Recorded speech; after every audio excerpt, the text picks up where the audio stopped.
Hello friends, आप सभी का स्वागत है यार फिजिक्स क्लासेस में। आज हम लोग बात करेंगे स्थिर वैद्युत की। जैसे ये क्लास 12 का फर्स्ट यूनिट है जिसका नाम है स्थिर वैद्युत की। और स्थिर वैद्युत की में आप लोग पढ़े होंगे, बहुत सारे चैप्टर आते हैं। जैसे कि हम कह सकते हैं मीन्स विद्युत आवेश तथा विद्युत क्षेत्र, और इसमें आता है धारिता और विद्युत विभव। ये सभी चैप्टर जो होते हैं स्थिर विद्युत में आते हैं। स्थिर विद्युत है क्या, इसके बारे में आज डिटेल समझेंगे। तो सबसे पहले बात करते हैं क्वेश्चन कि स्थिर वैद्युत की क्या है। ये क्लास 12 का फर्स्ट यूनिट है। इस फर्स्ट यूनिट में आपको चैप्टर पढ़ने को मिलता है विद्युत आवेश एवं विद्युत क्षेत्र और विभव तथा धारिता। ये चैप्टर इसमें आते हैं। तो इसमें आप देख सकते हैं ये दो वर्ड से मिलकर के बना है, एक स्थिर और दूसरा वैद्युतिकी। स्थिर का मतलब होता है रुका हुआ और वैद्युतिकी का मतलब होता है आवेश, यानी कि ऐसा ब्रांच, ऐसी शाखा फिजिक्स की जिसमें स्थिर आवेश की चर्चा की जाती है, स्थिर आवेश के बारे में पढ़ा जाता है। तो कहेंगे स्थिर वैद्युतिकी क्या है, तो इसका परिभाषा कहेंगे स्थिर वैद्युतिकी भौतिक विज्ञान की वह शाखा है जिसमें विराम अवस्था में आवेशों का अध्ययन किया जाता है। जैसे हम स्थिर आवेश के कारण ही आकाश में बिजली का गरजना, यानी कि आकाश में जो बिजली गरजता है वो स्थिर आवेश के कारण। तो चलिए हम इसकी परिभाषा की बात करते हैं। जैसे कि आप देख सकते हैं कि अगर स्थिर विद्युतिकी की अगर परिभाषा कहें तो कहेंगे भौतिक विज्ञान की वह शाखा जिसमें विराम अवस्था में आवेशों के अध्ययन किया जाता है उसे स्थिर वैद्युतिकी कहते हैं। जैसे विद्युत विसर्जन के कारण आकाश में बिजली चमकना। जैसे आप देख सकते हैं दो पिक्चर, ये इस तरह से आकाश में जो बिजली गरजता है ये स्थिर वैद्युतिकी के कारण ही होता है। तो हम लोग ये तो पढ़ लिए कि स्थिर वैद्युतिकी क्या है। फिजिक्स में कोई भी टॉपिक होता है, हर टॉपिक के पीछे कुछ ना कुछ मीन्स रीजन होता है पढ़ने का, और वो रीजन हमारे लाइफ को वो बहुत ही इजी बना देता है। तो हम लोग बात करेंगे कि स्थिर वैद्युतिकी का हम लोग कहाँ उपयोग करते हैं, इसका कहाँ कहाँ अनुप्रयोग होता है। तो इसके अनुप्रयोग की बात करेंगे। सबसे पहले जैसे कि आप जानते हैं कि बिजली के चमकने एवं गरजने जैसी प्राकृतिक घटनाओं की जो व्याख्या की जाती है वो स्थिर वैद्युतिकी के सिद्धांत पर की जाती है। जैसे आकाश में बिजली अगर चमकता है तो ये क्यों चमकता है, क्या कारण है, इसके बारे में पूर्ण रूप से व्याख्या हम स्थिर वैद्युतिकी के सिद्धांत पर ही दे सकते हैं। फिर सेकेंड अनुप्रयोग की बात करें तो सेकेंड अनुप्रयोग में कहेंगे स्थिर वैद्युतिकी के सिद्धांत की सहायता से पेंटों का स्प्रे किया जाता है और पाउडर की परत चढ़ाई जाती है।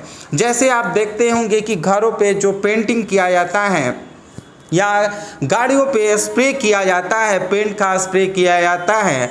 ये पेंट का स्प्रे का जो मशीन बनता है ये मशीन हम स्थिर वैद्युतिकी के सिद्धांत पर ही बनाते हैं, और स्थिर वैद्युतिकी के सिद्धांत पर ही पेंट मशीन काम करता है, जिससे कि हम सही तरीके से और बहुत बढ़िया हम लोग क्या करते हैं, पेंट कर देते हैं। कोई भी गाड़ी पुराना होता है उसको न्यू करने के लिए हम स्प्रे पेंट कर देते हैं या पाउडर की परत चढ़ा देते हैं तो नया बन जाता है। तो जो मशीन से हम ये काम करते हैं मीन्स पेंट का स्प्रे या पाउडर की परत चढ़ाते हैं, उसका जो सिद्धांत होता है वो स्थिर वैद्युतिकी के सिद्धांत पर वो कार्य करता है। चलिए हम नेक्स्ट अनुप्रयोग की बात करते हैं। आप देख सकते हैं छाया प्रति बनाने का यंत्र मुख्यतः स्थिर वैद्युतिकी के सिद्धांत पर आधारित होता है।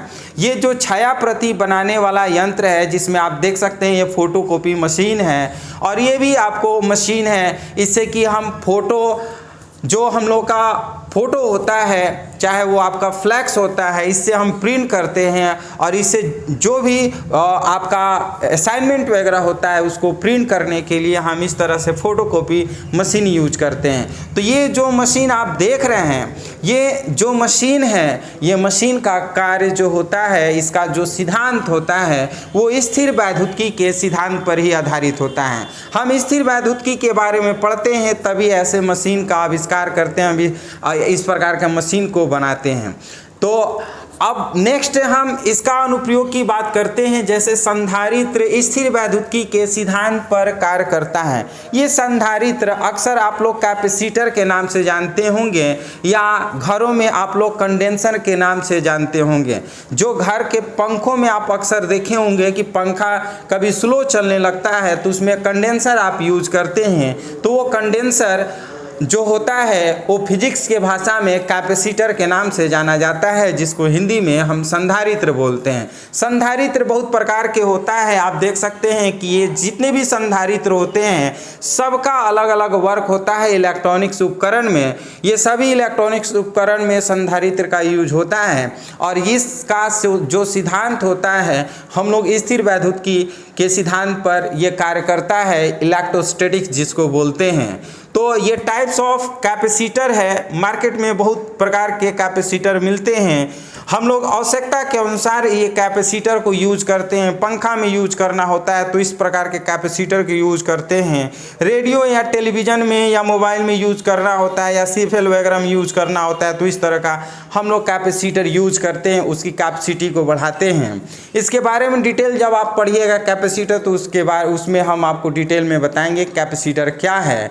तो हम यहाँ पे बता रहे हैं कि स्थिर वैद्युतिकी के अनुप्रयोग जिसमें हम आप लोग सीख रहे हैं कि जो संधारित्र होता है जिसे कैपेसिटर बोलते हैं या कंडेंसर भी आप कह सकते हैं, इसका प्रयोग हम लोग जनरली इलेक्ट्रॉनिक्स उपकरण में करते हैं। जैसे आप घरों के फैनों में आप यूज करते हैं। तो ये जो कैपेसिटर है ये इसका जो सिद्धांत है वो स्थिर वैद्युतिकी के सिद्धांत पर आधारित होता है। अब नेक्स्ट हम इसका अनुप्रयोग की बात कर रहे हैं। उच्च विद्युत विभव उत्पन्न करने वाले मशीन जैसे 1D ग्राफ जनरेटर। जो 1D ग्राफ जनरेटर होता है ये मशीन जो होता है हाई वोल्टेज को प्रोड्यूस करता है। हाई वोल्टेज उत्पादन करने के लिए हम लोग 1D ग्राफ जनरेटर बनाते हैं और ये 1D ग्राफ जनरेटर जो होता है ये स्थिर वैद्युतिकी के सिद्धांत पर कार्य करता है। ये लाखों वोल्ट उच्च विद्युत विभव का प्रोडक्शन हम कर सकते हैं इस सिद्धांत पर।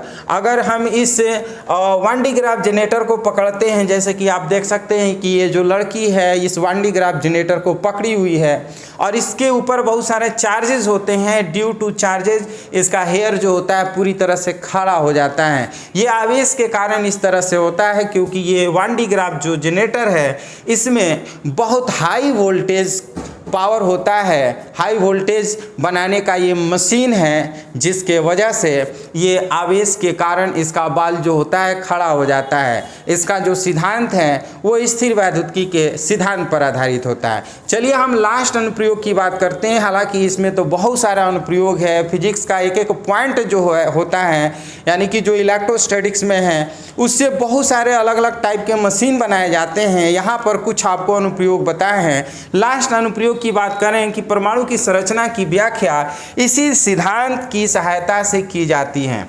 जैसे कि आप देख सकते हैं ये एटॉमिक स्ट्रक्चर है जिसे हम परमाणु संरचना के नाम से जानते हैं। इसके न्यूक्लियस यानी कि नाभिक में प्रोटॉन और न्यूट्रॉन होते हैं और इसके चारों तरफ जो होते हैं इलेक्ट्रॉन होते हैं। ये इलेक्ट्रॉन अपने ऑर्बिट में क्या होता है कि मूव करता है। इसकी संरचना के बारे में अध्ययन या व्याख्या हम स्थिर वैद्युतिकी के सिद्धांत पे करते हैं।